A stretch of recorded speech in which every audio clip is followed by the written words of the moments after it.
The advice and opinions expressed by Dr. Granpeesheh and her guests are meant solely as suggestion and should not be in any way construed as child-specific advice. Dr. Doreen Granpeesheh is the Dr. Doreen is an expert in autism. Doreen Granpeesheh. Dr. Granpeesheh. Dr. Doreen Granpeesheh. Dr. Doreen Granpeesheh is a visionary in the field of autism. Now you can ask her questions on Ask Dr. Doreen. Good morning and welcome to Ask Dr. Doreen. I'm Shannon Penrod and look at who's here. Dr. Doreen Granpeesheh is joining us remotely. We're so thrilled to have her with us this morning. Good morning. Good morning, everyone. So nice to be here. Hope you're all well. Oh, so thrilled that you are here. We miss you when we don't have you. I want to say right off the bat that today's topic is, the overriding topic is teaching social skills. We got a bunch of questions about that, but you guys can be writing in right now. We're live right now. Today's date is May 7th. It's 2024, and I'm excited to be here. We're live on Facebook, YouTube, and Twitter right now. You guys can be writing in on those platforms. Remember that this show will podcast later on. It's a free download wherever you get your podcasts. We hope that you will like it, share it, review it, wherever you're watching it, so that people will also hear about us. Right now, our fabulous Chris Desmond is showing you on the screen some of the different ways that you can watch, listen, and share. We appreciate it when you do that. Rodney, good morning. So thrilled that you're here. Rodney's been a regular for the last month and a half or so. I know. I love that, Shannon. It's always good to see. Yes, we get excited when it's like, seeing old friends that we're like, yay, they're here. So that's really wonderful. For those of you who don't know Dr. Granpeesheh, she's a true expert in the field of autism. Oh my goodness, the things she knows, if we could all just bathe in her knowledge, right? She has been donating her time to do this show, Ask Dr. Doreen, for the last 14 years. We have 14 years in the can now. I can't even believe that. She wants to hear from you. This is an opportunity for you get to ask questions of a true autism expert who she's been working we've been doing this show for 14 years, but she's been working in this field for over 45 years. I know that doesn't seem possible, but trust me, it is. And she has worked with individuals on the spectrum from very young babies up through senior citizens. I know that there is no one on this planet who has taken more time and consideration for those individuals as whole people. Her message is always one about when interacting and helping those individuals to grow and learn, to always make it fair. I swear I'm going to get that put on t-shirts or hats at some point. Dr. Granpeesheh says it has to be fair because it's a great way to live for ourselves and for other people. So we're excited that she's here, but not only does she care about the individuals on the spectrum, but she cares about the families that are embracing those individuals. So that's a remarkable thing. I have been the beneficiary of knowing her and living and learning from all the things that she practices, and my life is different and significantly better for it. So I'm so glad that we get the opportunity to do this. Also saying good morning to Andrea, who says, good morning, ladies. I hope everyone is having a great day so far. What's not to be great? It's May. It's my favorite time of year. But I say that about almost every time of year, so that's okay. So I mentioned that, oh, by the way, when you listen to us in podcasts, it's a free download wherever you get your podcasts. However, you are going to get ads on that free podcast. We hope you embrace that. That's how we get it to you for free, just to be clear about that. If you decide, because you're engaged in an activity where you really just want to get to the content and you don't want to have ads to have to listen to, we do have a way that you can pay a small subscription fee to get the ad-free version. You just go to glow.fm/autism-live. When you go there, you get everything that the Autism Network does, including Autism Live and Ask Dr. Doreen. So please do that. It's $5 a month. It's actually cheaper if you subscribe for a full year. It's less than $5 a month. So we hope that you will do that if you want the ad-free version. Okay. Dr. Granpeesheh, I barely let you get a word in edgewise yet, but are you ready to talk about social skills? Yes, absolutely. Happy to talk about social skills. Okay. the first question that we had written in was, my 7-year-old has been in ABA for 3 years and has made tremendous progress.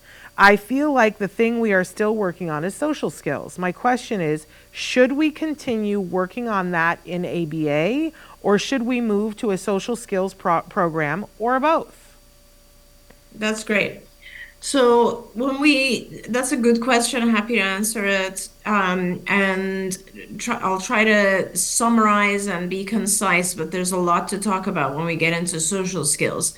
So every child obviously is different, and we always have to start with what skills do they have and how can we use those skills in a social way. So in order to, let's first of all define social skills, right? So when we're talking about social skills, we're really talking about using our some of our cognitive and a lot of our communication skills with others. That's what makes it social skill, right? So it's kind of like everything that we've learned in terms of how to communicate appropriately. Some of the cognitive skills, like taking the other person's perspective, understanding if the other, being able to tell if the other person is still interested, responding to how the other person feels. Those types of things are cognitive skills. And then, of course, social skills does often involve language and communication, which involves a lot of other, I can go into that whole area of language for a long time. And then there's, at a younger age, social skills will also include things that are play, for instance, and interacting playfully, taking turns, sharing. All of those things go into social skills. So really, it's more about these content kind of like basic skills that we learn, and then learning how to use them with other people, with one other person, with a group of other people, and so on. So, just to answer this parent and any other parent who's looking at social skills, you need to learn, just like anything else, you need to learn the basic skills, but you will never be able to develop it without having practice in a social setting. So you need a little bit of both. Now, so the way that we teach is we always try to teach the content, the basic skills themselves. So let's say, greetings, eye contact, asking the other person appropriate questions, playing with toys, learning how to have empathy towards the other person, learning how to have perspective-taking skills, knowing how to resolve when a conflict arises. These are all individual lessons that have to be taught, and they should be taught. The easiest way to teach them, in my opinion, is using ABA techniques. But once you have each one of these, it's really important to generalize them to a social setting. Now, a lot of ABA providers also provide social settings. In other words, even if they have one-to-one ABA, they also have the ability to have the children come together in a group. They will have their one-to-one support, their behavior technician there to help support and prompt and model. But the goal is to bring the children together in a social type of setting, in a group setting, and help them practice. And then the next step would be, let's have play dates come over to the house. And then you still have a behavior tech there who's helping practice these skills that have already been mastered individually. And then it might even go to the level of, okay, let's actually have the behavior tech in a school setting or in some other community environment setting, like a playground or a club or gym or something where there are other children. And now the behavior tech has A, already taught the skills, B, already practiced with one other child, and now is able to have our child, prompt our child, help our child practice those skills with a group of other children. It's really important to take those steps, because when we talk about just putting our children in social environments and then we expect them to just fit in, sometimes a child has already learned enough language and communication to be able to copy other children and learn from others. And sort of fit in.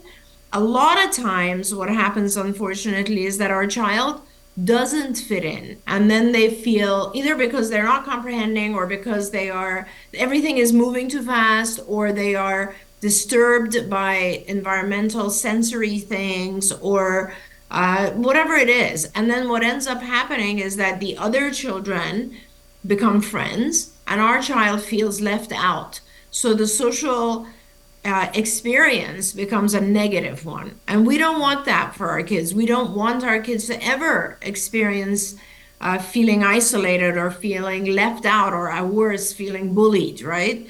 So we want to make sure that our children are prepared. And the way to prepare them is to teach them these skills before they are exposed to the social situation, and then to generalize and integrate into the social situation, if that makes sense. Makes tremendous sense. I think, when my son was being treated for autism, the thing that we were praying for all the time was for insurance funding. And we didn't have the benefit of having a center to take him to. We were doing in-home. It's very interesting now looking and talking to parents now that things have changed.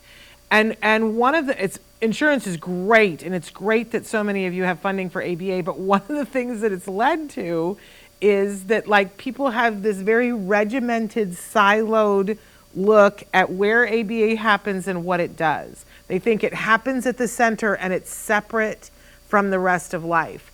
And I just want to shake the box up a little bit and say to parents, it's not, okay, so you're doing ABA over here and social skills over here. ABA should be working on social skills everywhere. And I think about one of the things that we did, because I was talking to a parent the other day who was saying that their child was having issues with social skills, had mentioned that their child went to a birthday party where their child was isolated. And I was looking, and they were telling me, I was looking at everything, and they were telling me that they had canceled their ABA session to go to the birthday party. And I could see that they, as a parent, they really felt like they were doing the best that they could. But I was saying to them, next time, don't cancel the ABA session. Have the behavior technician go to the birthday party with you. Go to the place where it's happening. We had a regular session on Saturdays where either we were going to a birthday party or we were going to the Home Depot where they have the class where you're building something and you're interacting with other kids, or we would go to the park with the BT. And it's such a fantastic opportunity, Shannon, when you have that, for the BT to be able to actually help integrate the child and support the child. It's not an opportunity that comes around all the time. So when that happens, we have to take advantage of it and actually have the BT go with the child. It is one of the most important parts of ABA. I think you're totally right. It's about how people perceive ABA. And I think at best, there's a perception that ABA is just teaching difficult skill, it has only to do with challenging behavior. And that's a very, very incorrect perception, right? The only reason that ABA manages challenging behavior is that we teach skills that replace it.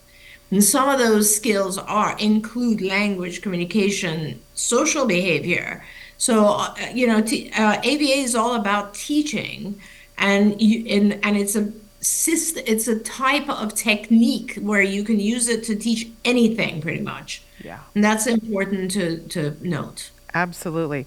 We're saying hello to Taryn. Amanda Ralston is watching. Hey, and Brian, we're so thrilled to have you here. Taryn has written in and said, hi, ladies. My 4-year-old son was just retested for ASD, and he is level 1, and he had a borderline score in fluid reasoning. How can I help him in this area? Love you guys and this show. We love you back, Taryn. That's awesome, Taryn. Congratulations. I need 2 numbers from you. A lot of people who do testing assessment don't realize that you need severity 2 numbers for the severity. So it's not just a level 1. He could be level 1, which means he needs minimal support in both the communication, social communication domain, as well as minimal support in the stereotypical repetitive behavior domain.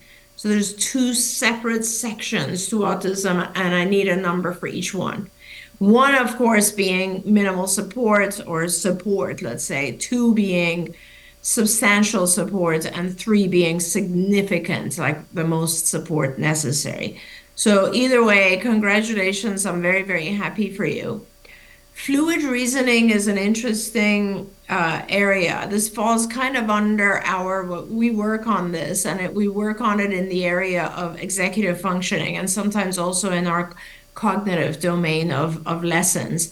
But some of the things, what you need to be working on is a number of different things. And I think if they did a lot of testing, you can go a little bit deeper than just fluid reasoning, and perhaps you can write into us and give us a few more examples. But some things that you have to identify. Some children have difficulty with, it falls under the category of fluid reasoning, but it has more to do with time. So they take a lot of time to process things. And if it is a matter of time, which is causing a lower score in the area of fluid reasoning, all you have to do is work with the child to speed up their processing. Whether it's a receptive response or an expressive response, whatever it is, you just get a baseline for how long it takes the child to respond to that, and then you try to make them go a little bit faster, a little bit faster. That's something you can do. The other aspect is that their timing is delayed because they're having issues with things that are executive functions, things such as set shifting. So being able to switch from one set of concepts to another set. Like, for example, the classic test for this is you would have a sheet of paper and you would have numbers written all over the sheet, spread out randomly, 1, 2, 3, like that, right? And intermixed with that, you'd also have letters, A, B, C, D, etc. And so then you would test this by asking the child to go from one set to another. So 1 to A, to 2 to B, to 3 to C. So they'd have to like draw a line. And when they're doing that, what their brain is doing is it's holding online two different concepts, numbers and alphabet, and it's switching, it's set shifting fast. That exercise and being able to do those types of exercises increase fluidity, fluid reasoning. They speed things up. They get the brain to function a little bit more faster. Children who struggle with this often have problems with paying attention to one thing, stopping, paying attention to something else, and then coming back. So, for example, they're watching TV and you call them and they have a very hard time stopping the TV, paying attention to you and coming back, that kind of stuff. So it really depends on the area of fluid reasoning that the child's having a hard time with. I'd have to learn a little bit more. Sometimes it affects the child, for instance, listening to something, receiving all the information, and then being able to answer questions. It really depends. You take the specific areas that the child is having a difficult time with, and there are lots and lots of lessons in the area of flexibility, attention, set shifting. If you go on our skills website and actually go into executive functions, you'll see a lot of these. They are very focused on trying to get the child's brain to go fast and move between different ideas.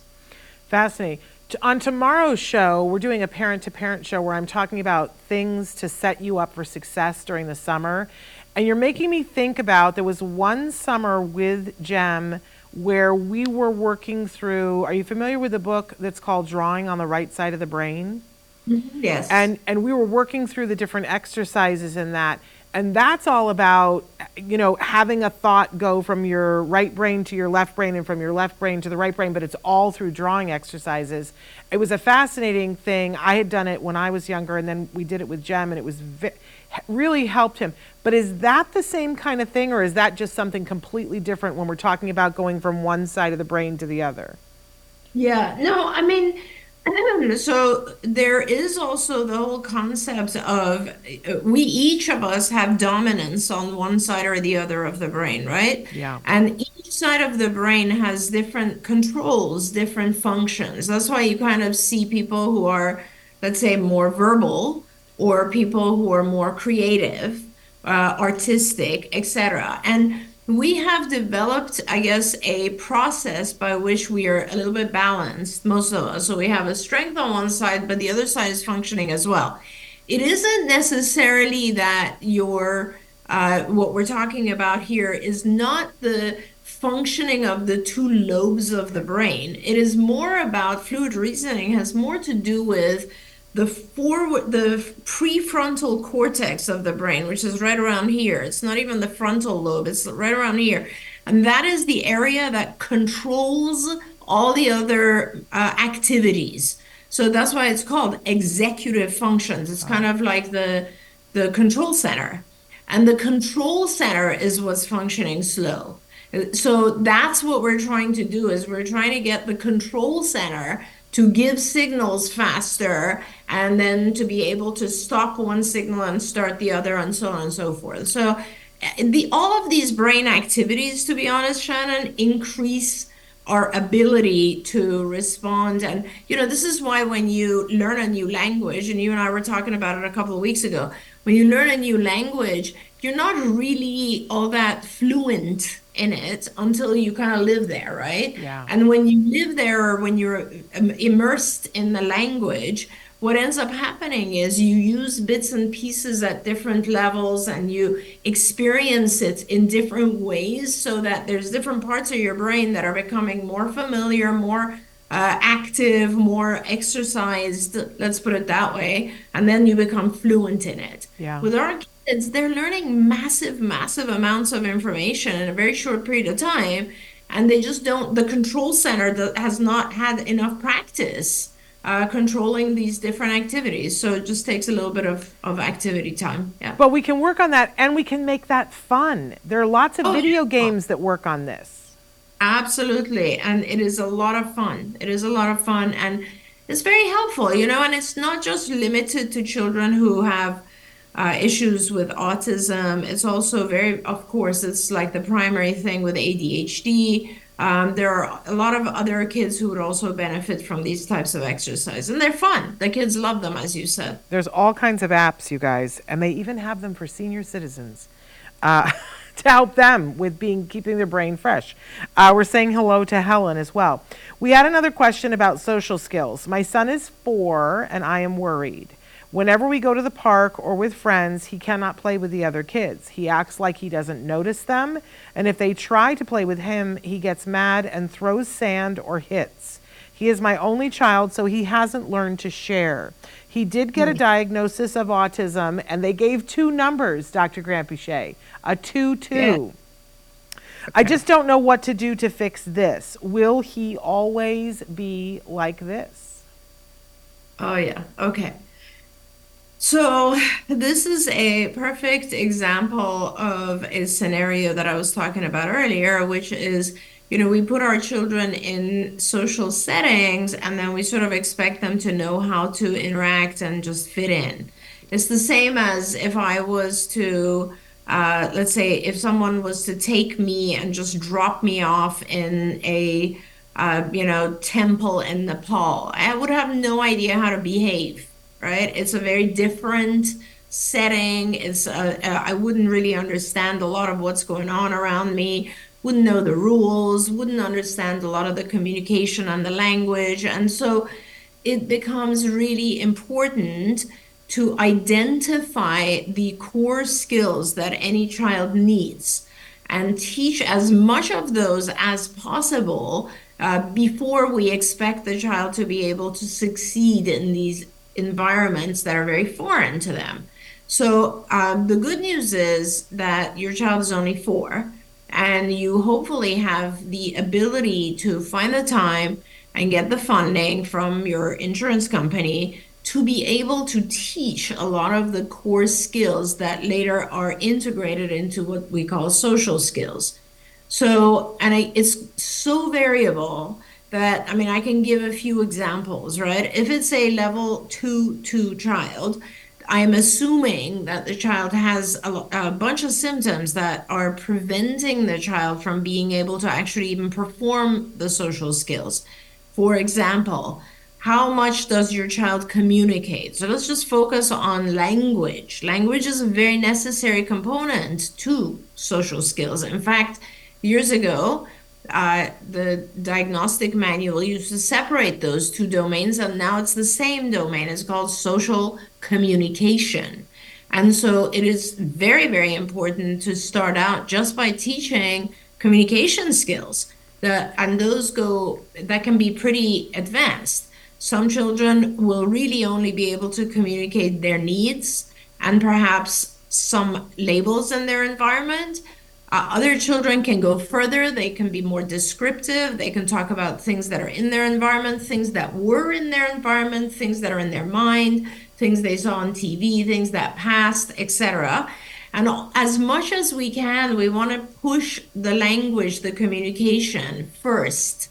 Because once you have those skills, then all you're doing is setting rules around those skills in order to be able to use them for socialization. So for example, I might be able to talk about something I really like, right? Like I'll be able to talk about a favorite toy.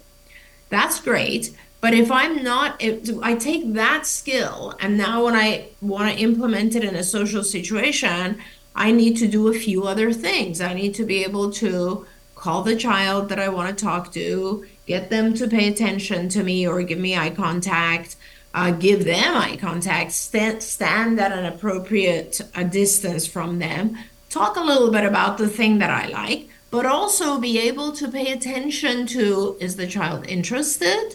Are they losing interest in my topic? If they're losing interest, maybe I should stop. Maybe I should listen to what they have to say. So that's sharing, turn taking, listening skills. Then knowing what kind of questions to ask when someone else is talking about their favorite topic. Being able to gauge time in a way that, oh, you spoke about your thing now it's my turn to talk about my thing. Being able to do that kind of thing and see things from the other person's perspective. So those are all like very, very advanced social types of skills, but they're useless unless they're merged with some form of communication. So again, your child is a 2-2, which means they have some communication deficits, they have some stereotypical repetitive behaviors. I think it becomes really, really important to first start by just teaching communication and then teaching those other social aspects and then seeing how you can integrate them together. I would not be discouraged at all. Everything in ABA starts with an assessment. So you have someone do an assessment to identify what core skills your child needs. Okay, we've got a lot of people writing in. I'm saying hello to Huma from Pakistan, and Brian's writing in with a question. Alisa, Ajaitha, and I think that's everybody. Alisa and Alicia. So let's start with Brian's comment first. I have something new to bring and discuss, dysgraphia. What we previously tagged as slow processing, his child can respond quickly with high IQ responses, but it becomes a problem when thoughts must be pulled together and written down. Hence, in grade 1, the school performance programs that lead to self-esteem issues and giving up on tasks because he has poor brain to writing communication. He could have spatial dysgraphia, and Dad says, I know there are 3 types. I am sure many parents may like to learn about this, since the stats I discovered say that 60% of ASD kids have some form of dysgraphia. So I'm not really sure what the question is there. Brian. Maybe you want to write in, or do you want to comment on it as it is, Dr. Granpeesheh? No, it's fine. So, dysgraphia generally has to do with being able to express our thoughts in writing, in written form. And there are different types of dysgraphia, and I don't know exactly the statistics in terms of the correlation of dysgraphia to autism. I'm sure there's overlap. Just like there is with dyslexia, with aphasia, with ADHD, and so on and so forth. It is obviously it's one of those things that does improve with exercise, but as I said, these are things that are very important that we know about our kids, because if we just dysgraphia is a great example of where you can just put your child in. Dyslexia too happens to a lot of children who don't, not even on the spectrum. You go to school and you just fall behind because your brain is having a difficult time processing information, right?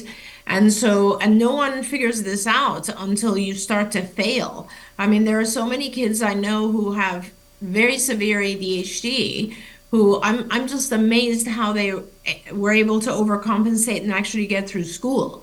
So yeah, it is always important to pay attention to what's happening with our kids, especially when they're exposed to new environments like school. And if they're really struggling, what is underlying that struggle, and how can we modify their environment to meet the needs of the child? A very good friend of ours, Shannon, had a child who was just struggling all the time with school, and she discovered that the child has a sleep disorder, so the child's not getting rest, right? And so it's really, really important to find out what is going on with our kids and to focus on that so that their experience is successful. It's very similar to what I was talking about earlier, where we put our kids in these environments and then we expect them to be successful without having given them the tools to succeed. Yeah. And I want to say, Brian, we noticed for my son that, the handwriting was really difficult for him. He could do handwriting. He still can do handwriting. If you say to him, we need it to be legible, he just takes a little bit more time and can do it. But he couldn't keep up with note taking, and he was taking advanced level classes by that point. I will say that what we did when we identified that, there was a study that I had read about the time that a pencil for kids on the spectrum, they lift their pencil off the paper longer as they're thinking about it, and the end result is they get less notes taken. So we did, when he was in junior high school, request in his IEP that there be a person who was there to take notes for him. So he still had to take notes, but then to study, he had the notes that were taken by the person who was the note taker. And it made all the difference. He flew, and he still was working on the note-taking thing, and we continued to work on that outside of class. And then, of course, we switched to a computer right around then, too, for him to take his notes on the computer. So there are lots of ways. I just don't want you to be frightened. There are ways to separate it out so that your high IQ child can do all the things that they need to do in school. Yeah. Jaitha has written in and said, hi, Shannon and Dr. Doreen. My son, who has an inclusive setup with special education, will be moved to a SET program, that's social and emotional teaching program, with some access to general education in the first grade. And they want to know, is that a good or bad thing for my kid? What could be the reason for the change in this setup? I don't know. I have never heard of a SET program. I social emotional teaching. I'm not sure. I would assume, it sounds to me that they are thinking that your child's issues are less of a learning disorder or disability and more of an emotional one. I don't know, but this is something that is crucial for you as the parent to understand and to approve of. So, you need to go to an IEP and ask very, very specifically what the difference is. How are they modifying the curriculum? What exactly does it mean? What's the ratio of teacher aide to children? Like, exactly how is this going to change? Wonderful. I just have to give a shout out to Monia. I hope I'm saying it correctly, who's writing in from Paris. And she says, thank you for what you are doing. My son was diagnosed last summer, and I found you a few weeks ago, and I'm so grateful for that. I'm so thrilled that you are here. Alicia says, my 8-year-old has ADHD and apraxia. We are thinking about getting him an AAC device. He can communicate wants and needs, but he has a slow processing speed and apraxia, which can cause him to struggle at times. Do you think this will cause issues with him progressing socially? And she wants you to know that he is a level 2 on the spectrum. We only got one number. Yeah. So I don't ever, okay, so I'm trying to be careful about how I answer this. I would probably do a bunch of other things before considering an AUG device. The first thing is I would want to see how severe the ADHD is. Is it hyperactive ADHD? Is it just inattentive or combined? I would consult with a psychiatrist to figure out if medication would be able to help the ADHD. I would then also work very, very heavily with a speech pathologist or ABA expert to work on the apraxia, because the apraxia can be improved significantly with oral motor exercises. So I would really work on that. And then I would try to see if the child is able to respond more rapidly, more readily, kind of to fit in with the timing, I guess, of social conversation. I would hesitate. It depends really, because I don't know much about the child, and this is level 2. Again, I don't know if that pertains to domain 1 or domain 2, but assuming the child has some language, not a lot of language, I would still want to try to develop language, speech, before I go the AUG path. Because once you get into an AUG device, I think AUG devices are easier and therefore will become the primary mode of communication, unless speech is always required along with the AUG device, if that makes sense. If you don't require the speech, just because it takes a little bit more effort and now the child is using an AUG device, they'll tend to go to the AUG device because it's easier to use. That said, we do use AUG devices to help our kids who are getting frustrated because they just can't express themselves. But I'm not sure that's the issue with your child, because you know enough that you're saying your child has ADHD and apraxia. Can we try to improve those and then see how the child does with language as a whole? Love that. Huma from Pakistan has written in and said, can you please tell which program is best for social skills? And I'm so glad that you reminded us that you're from Pakistan, because, we always tell you guys, let us know where you're from, because I'm imagining that there aren't all the things in Pakistan that, for instance, we have in California. Right. Absolutely right. And is Huma just asking for kind of the name of a social skills program? I think so. Yeah, so Huma, I would really recommend this. I sincerely mean this, and I'm gonna we're trying to build modifications to our platform skills to make it easier. But I really sincerely recommend that even if you use it for 1 month, you actually go and license Skills for Autism. It's a really tremendous thing that we built. So it starts with an assessment, and you answer a lot of questions about your child, and then that assessment produces for you a curriculum, and it tells you all the different things that you would want to teach your child, and it gives you a tremendous amount of detail about how to teach each one. You don't have to teach all of them. You would then go into each domain. There's 8 curriculum domains, so it goes across language skills, social skills, adaptive or self-help, self-care skills, play skills, motor skills, what am I missing? Cognitive skills, executive function skills, and academic skills. So it's honestly across every area of functioning, right? So whether it's tying a shoelace or having a conversation with a friend or problem solving a math thing, it's all in there. And so what you do is you answer these questions. They'll tell you everything that your child is behind on for his or her age. And it'll take you to those lessons, and it'll give you very specific instructions on how to teach each of those lessons. And that's how you proceed. Like there's a whole social curriculum, which is massive. But within each of those lessons, let's say there's like, I don't know, 50 lessons in the social skills.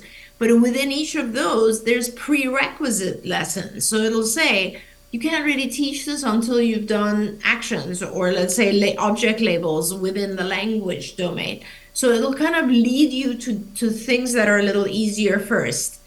And once you teach those using ABA techniques, and I need people to understand, ABA is techniques. It's a series of techniques.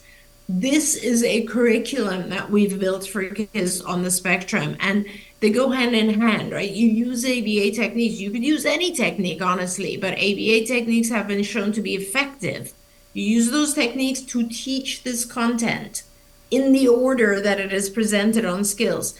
And as you do that, your child will pick up all of these different areas. And, you know, I always tell parents, right now what we're building, by the way, is this whole like kind of, I guess, control page. Like it's a initial, once you've done the assessment, that particular page or what we're building will tell you, you know, you should be doing like 4 or 5 language lessons, a couple of social lessons, maybe a little academic, this, that, and the other thing, based on where your child is. So I think it's important for people who don't have access to BCBAs and professionals readily to really educate themselves and get online. We've produced for you Skills, which is this platform that I'm talking about, and we've also produced IBT, which is the Institute for Behavioral Training. And there you can learn ABA techniques. And that's not the only one that's online, by the way. There's a lot of other online ABA teaching programs. And just like anything else, like if I was to pick up carpentry, I'd go online and I'd take a couple of lessons to learn how to actually do things, right? Yeah. So you as a parent need to teach yourself how to teach things, and then you do the assessment and you apply that knowledge of how to teach things to those lessons. And this is important, guys, because ABA is different. It's not like you just, you know, show something to a child and they pick it up. There's a lot of detail on how to present a stimulus, something new, how to mix it with things that are already learned, how to simplify those things, and then reward, how to prompt, model for the child. There's 10, 20 different types of prompts. How to get the child to succeed in their response, how to reward those correct responses. All of this stuff is ABA protocols. And if you learn them, they will really help you in day-to-day life as well. There we go. We've got a lot of questions that are coming in. First of all, Christina had said, you were talking about the assessment. She said, how do I get this test to assess my child? It's very easy. It's online. Yeah, you just go on Skills. I think Chris had put it up for you. Skillsforautism.com. Skillsforautism.com. And the very first thing on there is the assessment. And that's, you just answer questions. There we go. I want to say that Alicia wrote back in about her child. You asked about medication for the ADHD. He is on medication for the ADHD. She said, I believe they have him down as combined ADHD. She said, and I'm not sure what domain you mean. I think you came in a little bit late to the program because she says the level 2 is regarding to his autism. But Dr. Granpeesheh at the beginning of the show gave an explanation about the fact that for autism, there are actually 2 numbers. There's always 2 numbers for autism. So the diagnosis of autism, and thanks for telling us that it's combined. That means on the ADHD side, that means your child is having some issues with inattention, being able to attend to the right things, and also some hyperactivity.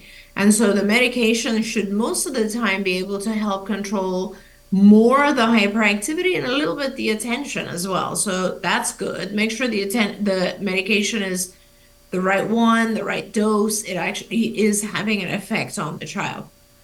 Now, Wonderful. on the autism side, sorry, did you want to No, say no, something, you go ahead. Shannon? I thought you were done, Okay. but go ahead. On the autism side, there's two areas. When you diagnose autism, there are 5 total symptoms.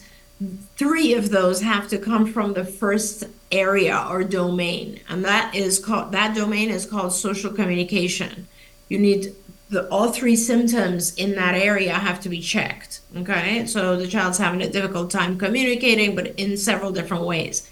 The second domain is called stereotypical repetitive behaviors, stereotypes, repetitive behaviors. Those are things like, body rocking, doing this with your fingers, gazing, lining up your objects, lots and lots of different things that we refer to as self-stimulatory behaviors. That they fall under that domain. Sensory stuff falls under that domain. You have to have 2 symptoms in that second domain. So when you have those 5 symptoms, 3 here and 2 here, you qualify for diagnosis of autism or ASD, but there's different severity levels on each domain. So that if you have a child, let's say, who is a severity of 3 on the first domain, that means they don't talk at all. They have 0 language, absolutely unable to communicate right now.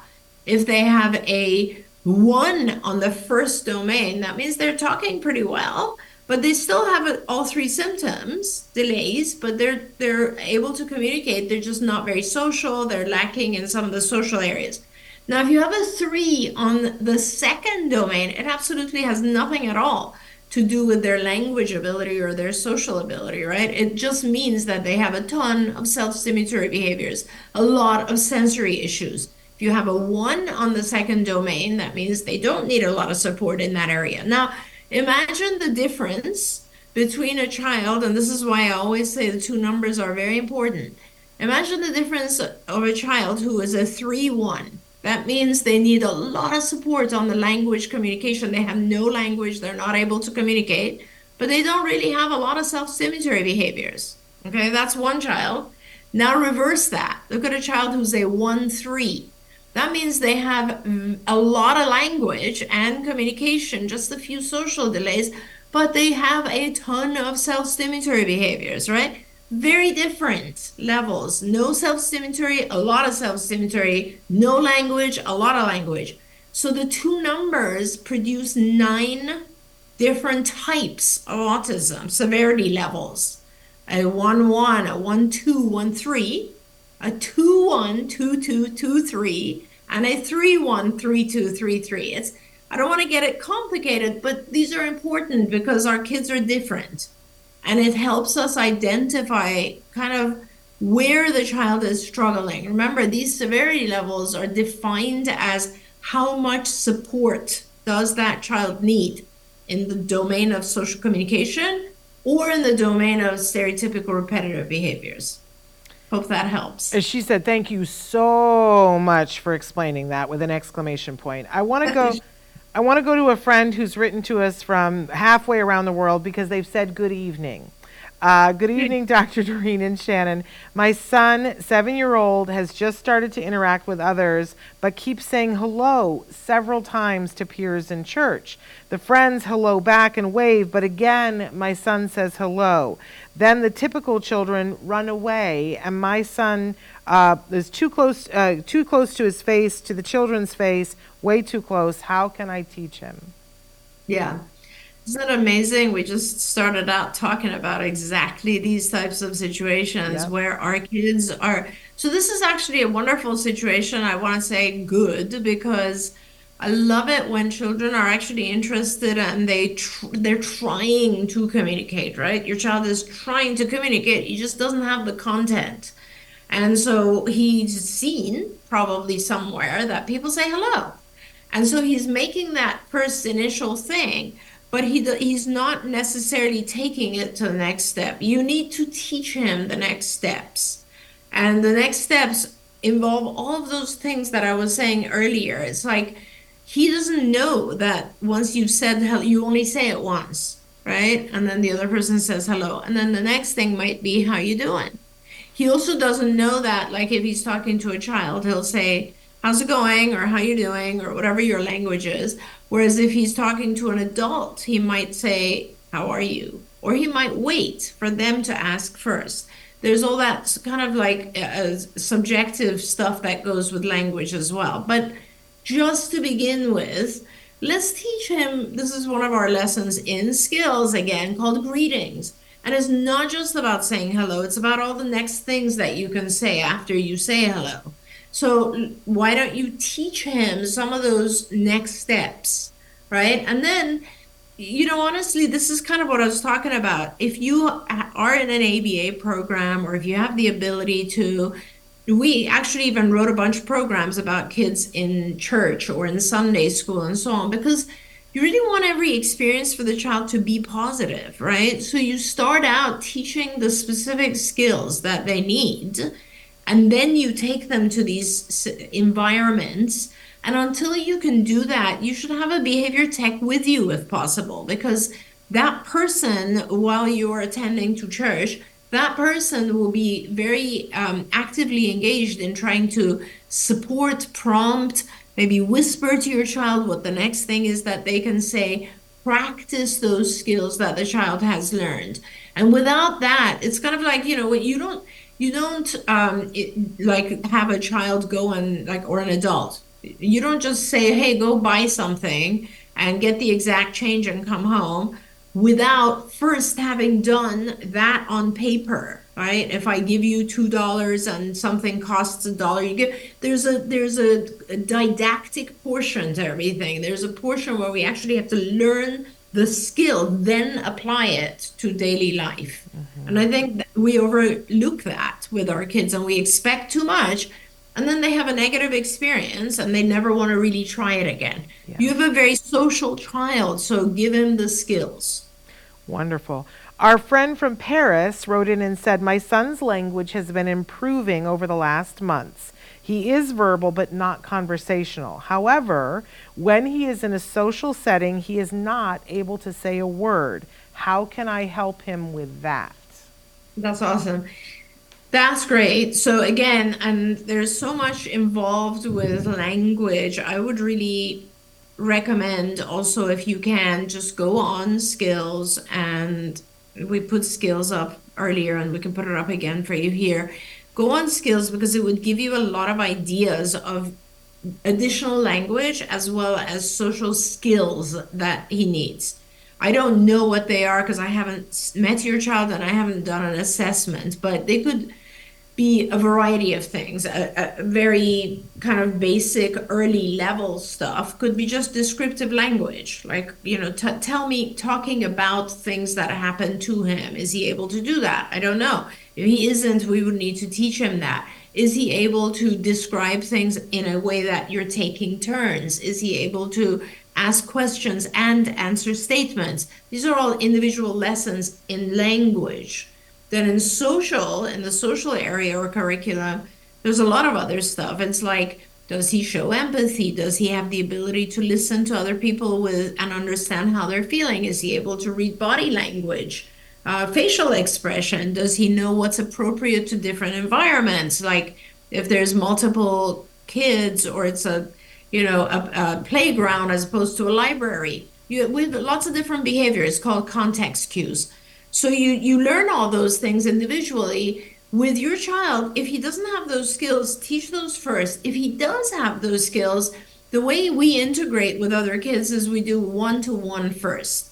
So what we do is we'll have a play date come to the house multiple times, like 6 months worth of weekly play dates, different children maybe, but one at a time. And we support and help and take turns and correct and put an interesting game or toy or something so the other child is engaged. And through this process, we learn a lot about the areas that our child needs help in. And we continue to support and teach those individual skills. When our child has gotten really comfortable one-on-one with a couple of other kids, now it's time to integrate into a group, and preferably not a group where they all know each other and our child is the foreign one, but a group of new kids, kids that all don't know each other, and do it in short spurts, right? Where you go in and the child has maybe 30 minutes and there's an adult to moderate.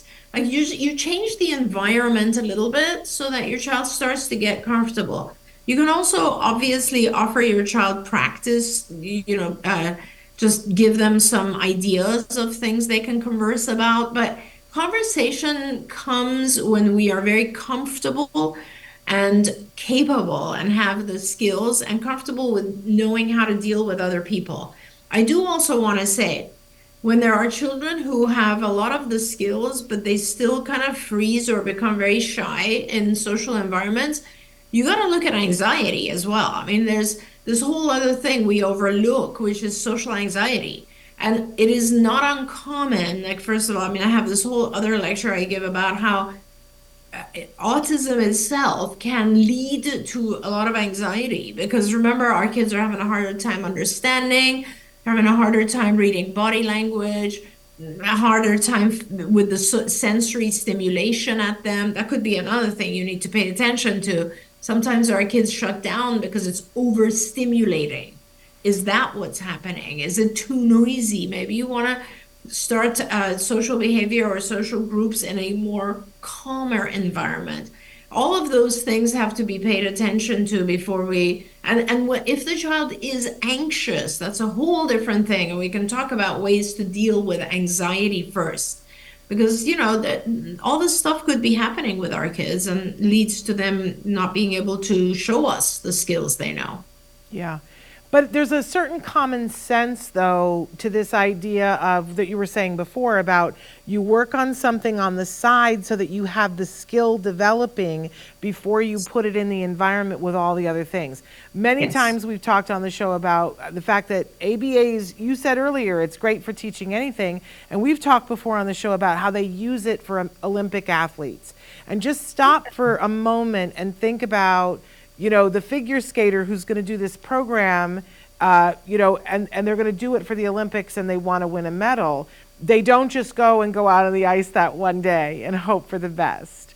They do little exercises where they practice going back and forth from foot, and then they do a small thing where there's just the family there, and then they go into a somewhat larger arena and they get lots and lots and lots of practice before they ever get to the Olympics, because that's how we learn anything. We don't go down the big hill first. Yep. So right now, isn't it great though that your child is learning to do these skills in that quieter environment, but you can get them to that other place. They said, thank you so much. And they said, by the way, I am so going for skills. That's wonderful. Let me know if you need any support with that. The other friend from around the world said, thank you so much for getting to answer my private questions. So helpful.